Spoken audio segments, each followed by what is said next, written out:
તો અમરેલી શહેરમાં પણ વરસાદનું આગમન। અમરેલી જિલ્લામાં 3 દિવસથી છૂટોછવાયો વરસાદ। અમરેલી શહેર અને ગ્રામીણ વિસ્તારોની અંદર વરસાદને કારણે ખેડૂતોને રાહત અનુભવાઈ છે। અમરેલીમાં ફરી એકવાર વરસાદી વાતાવરણ, વરસાદનું આગમન થયું છે। અમરેલી જિલ્લામાં 3 દિવસથી છૂટોછવાયો વરસાદ વરસી રહ્યો છે। વધુ જાણકારી મેળવી અમારા સંવાદદાતા હરેશ કુમાર ફોન લાઈનથી જોડાયા છે। જી હરેશ, શું સ્થિતિ છે અમરેલી જિલ્લા અને શહેરની વરસાદની?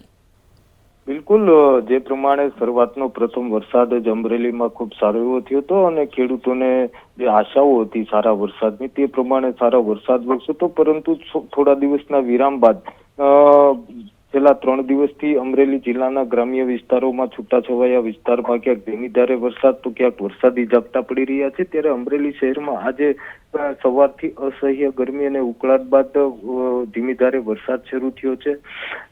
ભારે બફારા બાદ વરસાદનું આગમન થતા વાતાવરણમાં પણ ઠંડક પ્રસરી છે અને ખેડૂતોમાં પણ એક ખુશી જોવા મળી રહી છે। હાલ અત્યારે જે પ્રમાણે અલગ અલગ વિસ્તારોમાં છેલ્લા 3 દિવસથી ધીમી ધારે વરસાદ વરસી રહ્યો છે, ક્યાંક ઝાપટાઓ પડી રહ્યા છે, ક્યાંક ને ક્યાંક આ વરસાદ ખેડૂતો માટે આશીર્વાદ રૂપ સમાન બની રહ્યા છે।